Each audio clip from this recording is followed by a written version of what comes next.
Hello everyone, I'm STJ and welcome back to Assetto Corsa. Today I finally got another idea for what to do on this game. I decided to get the Ferrari F2002 mod as long or as well as the Indianapolis mod. And we're going to try to recreate the 2002 US Grand Prix. This race in particular is kind of famous, kind of isn't, depending on who you ask, for its finish. Basically, Michael Schumacher was coming to the line and was going to win the race, but instead he slowed down for Rubens and I guess tried to have a side-by-side photo finish to impress the team. But this actually gave the win to Rubens.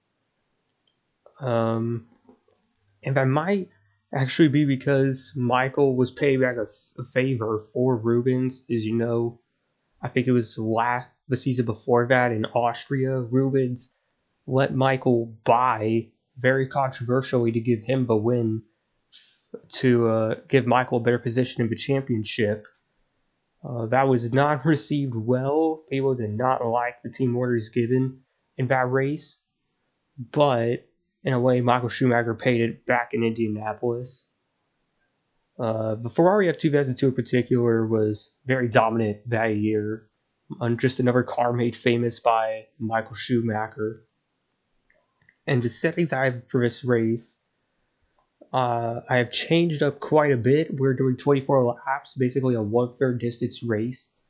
The layout in particular, it's not fully accurate because there's supposed to be like, after the left-hander at the end of a backstretch, 2 hairpins, but instead it's the IndyCar version of a chicane. So that's gonna kind of kill the immersion, but what choice do we have, right?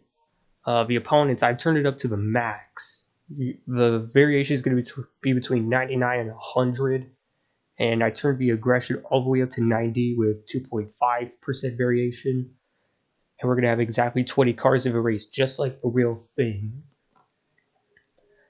And I know this video is coming out on 9/11.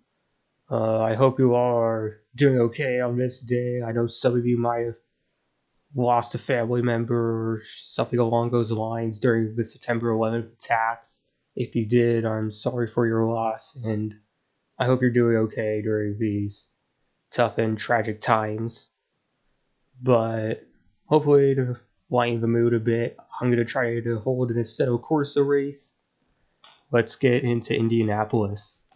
So on the grid, as you can see, the grid isn't going to be fully accurate. It's all Ferraris because there isn't really a 2002 mod out there for the entire grid to be accurate. Of course, you have Rubens and Michael up there, but the other drivers, it's all going to be random names. The setup, I'm not going to mess with it too much. Just to be safe on fuel, I'm going to go 120 liters. I probably don't need that much, but just in case.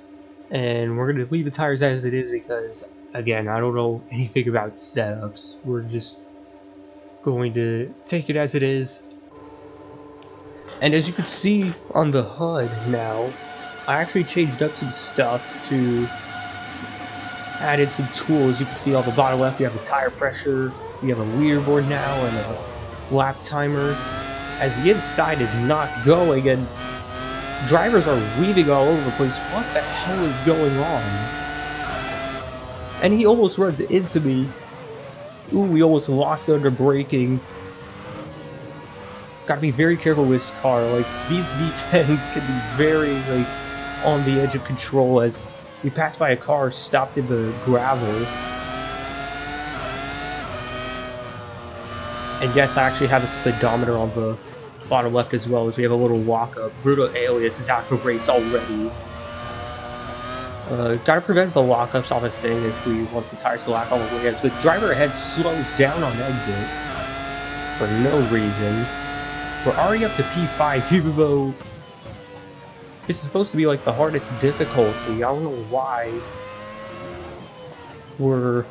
the AI are so weird here. I guess because this is only mods, the AI might not be well optimized for the track. But out of the chicane, we're now heading off to the speedway. This track...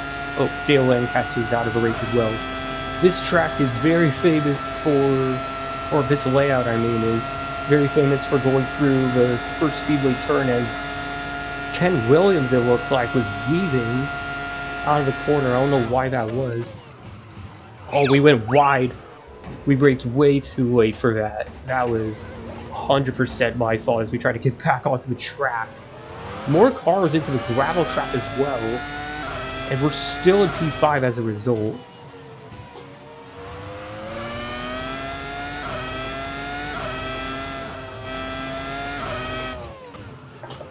Oh geez, and another lockup as another driver is out of a race. What is going on with the retirement? Felice Bozzi. Yeah, the track grip just doesn't feel as good as when I first tried this car in time trial. And that's the thing about the simulator, the track grip can change depending on the weather conditions in a way that is very realistic. Because, you know, the slight change in weather can change your track grip and you have to adjust your handling for it. But it's also very stressful because you're going to have to change your driving style a bit, and the slightest wrong input can send your car into a tailspin. But we're heading back off of the front straightaway, trying to get around Ken Williams again.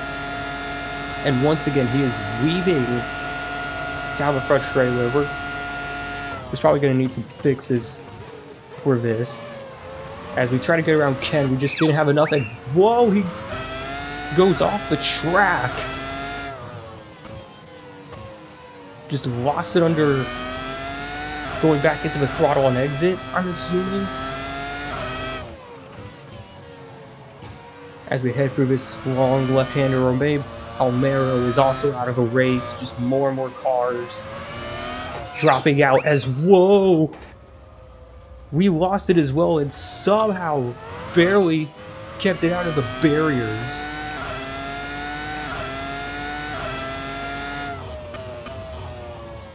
Yeah, this is shades of the Suzuka race we did in the first Assetto Corsa episode. We are now on lap 4. I'm obviously doing myself no favors in this car, as we're still 10 seconds behind the leader. Hopefully we can close in a bit more. But first we're going to have to fix our braking zones. That was much better for 1 and 2.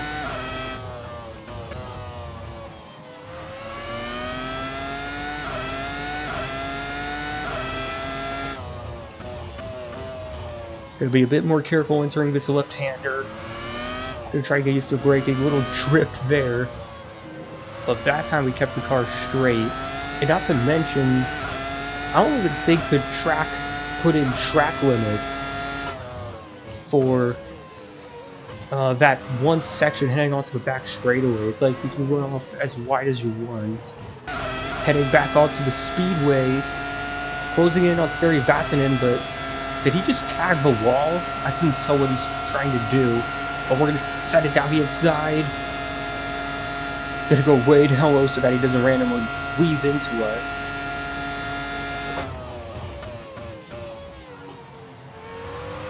As whoa, he tries to send it and he goes off again. Something about these AI, I guess, make him want to send it no matter the risk. As we have another car off up ahead. Had a snap of oversteer reacting to it. We have another driver out of race. Sorry, Vatanen. That was the guy we just passed, actually. Guess he stalled his car in the gravel trap. But we closed the gap by 4 seconds on that lap. So I guess this AI isn't that challenging. We'll find out if we can close in on the leader.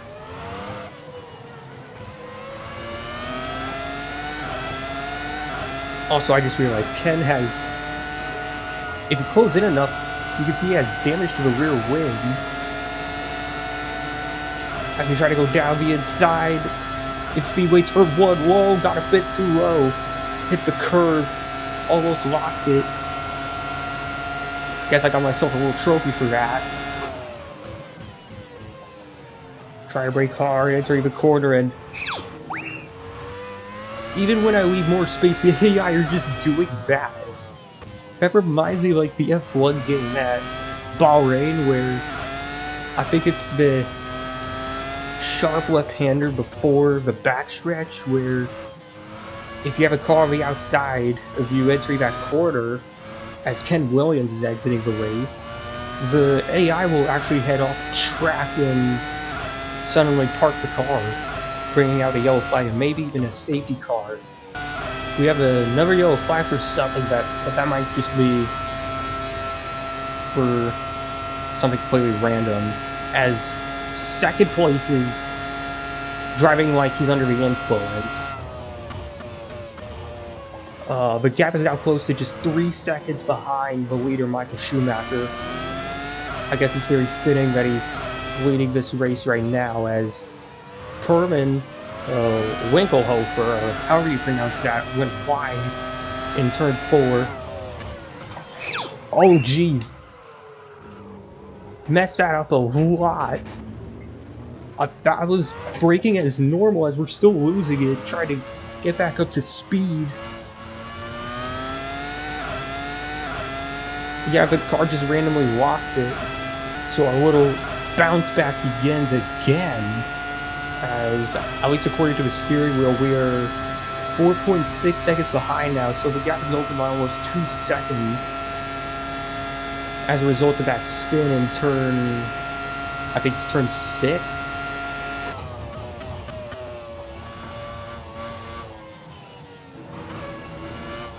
Using up all that curb in turn 2.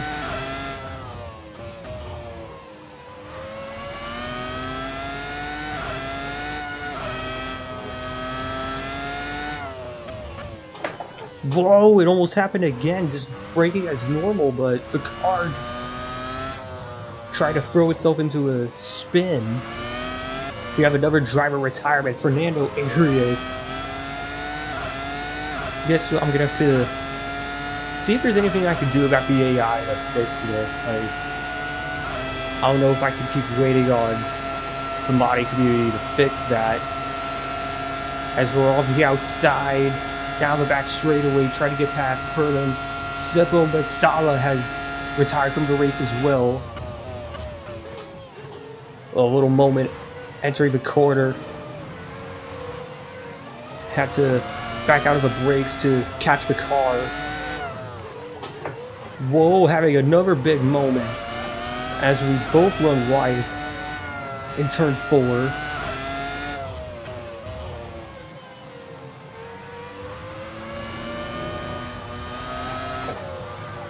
Try to send it down the inside to take the spot away. Just not enough. But we do have some slipstream heading down the back straightaway. A Perman is much more later on the brakes. These AI seem to really know their braking really well compared to me. But going on to the speedway, the Perman has I don't know how to explain that. Just as soon as we exited that turn, we slowed down. I guess that the AI has another problem. Of course, mods are, in a way, always a work in progress. There's always something that can be improved on. And I guess that's just another step. I'm still having a lot of fun driving the car as well, even though I'm spinning out a lot. Woo, another drift. As a leader, Michael Schumacher locks up,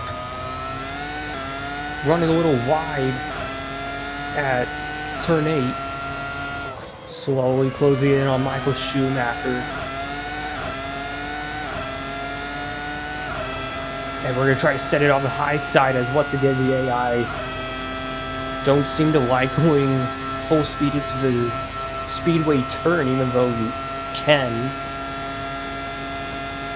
And the gap, just 6 tenths in front of Michael Schumacher before halfway.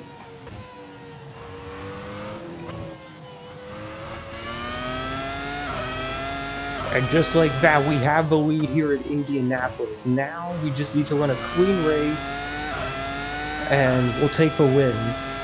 Another driver retirement on lap 12. Foreign Parodi is out of a race. Just more cars dropping like flies. And if I remember correctly, in this era, you get points if you finish in the top 8. So I am well on my way to not just scoring points, but actually it would be 10 points because I'm winning. I think before that it was still 10, but only for the top 6. And before that, in like the beginning days of Formula 1, it used to be just 9 for the winner. But as we close in on halfway, I actually came up with an idea. As you know, there's a lot of sim racing games out here, including Assetto Corsa, Automobilista, iRacing. But what if, instead of like a sim racing game dedicated to open wheel GT racing like Assetto Corsa, we instead had like a sim dedicated to just oval racing? Like, we can have our own dedicated game engine to it to make sure the oval racing is perfect, especially on plate tracks. And then we can include all sorts of oval racing cars, not just NASCAR, but also late model racing. We can include modified racing. I have a lot of fun with that on iRacing, as you know. I think something like that, if you include a lot of content, would definitely sell. We now have 10 laps to go at Indianapolis. I guess not only do we need better AI racing lines, but we might need a revision on AI difficulty for the car. Like, just make the AI faster, more competent. And as you can see, the gap is 11.5 seconds to second place by Schumacher. But another talking point I have for today is, if you're wondering why F1 raced before in Indianapolis, but don't race here anymore, let me tell you about the 2005 US Grand Prix. Maybe one day I'll make a video dedicated to that, but just to give you a rundown, the 2005 US Grand Prix suffered from tire failures from Michelin teams, which took up 7 of the 10 teams on the grid. Especially in this corner right here, Turn 13, the speedway corners I like to refer to it. And a lot of drivers are voicing concerns the tires are not going to hold during the race. And keep in mind, during 2005, F1 did not allow pit stops during that race. Like, maybe you're allowed to change one tire, but that's it. And Bridgestone, which only represented 3 of the 10 teams, had no failures at all. And that included Ferrari. The other 2 teams, if I remember, are Minardi and Jordan. Whoa, big snap of oversteer. Heading onto the backstretch, but continuing with the story, the FIA tried to offer a bunch of changes, but the teams didn't accept them. The teams wanted their own changes, but the FIA didn't accept those either. And then there was a big walkout from the Michelin teams. Only 6 drivers took the grid and finished the race. The US Grand Prix was held in Indianapolis only 2 more times, 2006 and 2007. All the crowds went way down as a result of that boycott. And then, after 2007, F1 did not return to America until 2012 when Circuit of the Americas in Austin, Texas was built. Heading around a lapped car as we now have 7 laps to go here at Indianapolis. Can't tell what the gap is right now, as another moment into turn 1. The lap car just dumped us. You've got to be serious, dude. I'll try to get this car back going. Here we go. Slowly but surely, we're getting back on track. I don't know what the hell that was. We were clear into the corner, and then I guess the lap car decided we're too good for them and took us out. That was kind of crappy.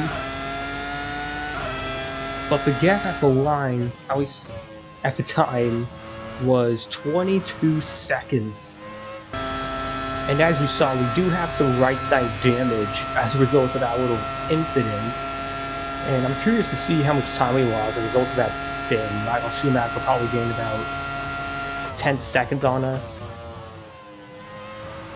But we're about to see as we head through the first few turns. It should be, there we go. Yeah, it was about 10 seconds we lost as a result. But the car still drives really good. We only have 4 laps to go here at Indianapolis. One positive thing about this combo of mods, I should still say, is that Indianapolis still looks great with this mod. Like, the infield, gasoline alley, the tower,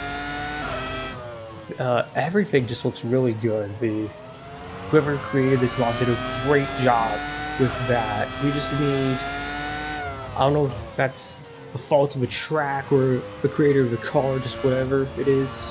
Just need a couple more fixes to make sure the AI drive properly and competitively.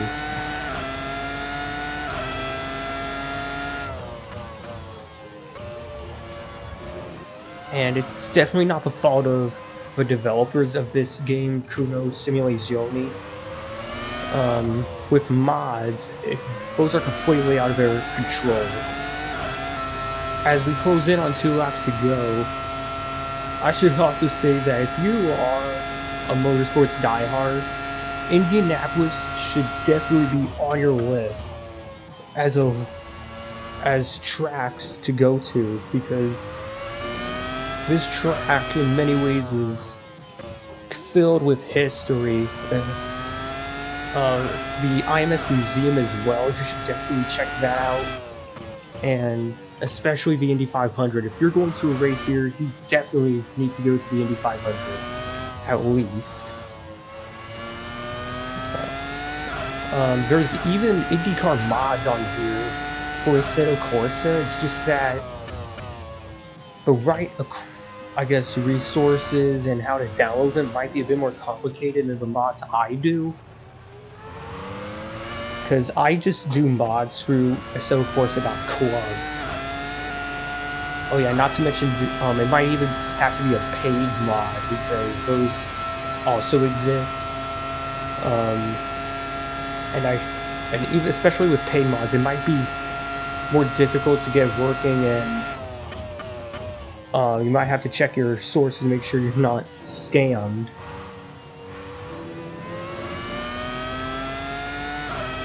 But regardless, we're heading through the final set of corners on the last lap here at Indianapolis. Woohoo, another moment. And it's once again that turn 6. For whatever reason, that corner has it out for me. Gonna run wide here to just keep the car under the control. Through the chicane. Shifting through here has been really weird. Like, I prefer to go 3rd through the beginning and then 2nd at some point, but that's always changing. But regardless, we pulled over a 20-second gap, even with all our mistakes, on the hardest difficulty, as we come out of Speedway Turn 1, and we win here at Indianapolis. So looking at the best laps here, I have a 1:10.3. The best lap out of the top 5 finishers looks like a 1:12.8. And that was, or no, 1:12.7 from David Ayasi. That is almost a 2.5 second difference. Let's see, where can I get the results? Oh yeah, if you want to know how to get the Assetto Corsa tools after you download via Content Manager, you just move your mouse to the right and look at all these tools you have at your disposal. Really big fan of that, and you can even like have different presets right here. This is my preset 1, and you can make another preset and have up to 4 presets, basically. But here are the results. Only the top 8 made it to the checkered flag, and Juka was the only finisher not on the lead lap. All the other guys retired before lap 10, which is kind of funny. Hell, we had 4 retirees that didn't make it through the first lap. Looking at more timetables here. Yep, definitely looks like we need that AI revision at some point. Being 2.5 seconds faster than the field on hardest difficulty can be kind of boring. But that's not... I don't want to harass developers of the mods. I'm just saying, I'm trying to be constructive here to hopefully make the mods just as good as they were before. And for that, that'll do it for this episode of Assetto Corsa. If you want to see more Assetto Corsa videos and more of these mods, like and subscribe. It'll mean a lot to the channel as well. And with that, I'll see you all in the next one.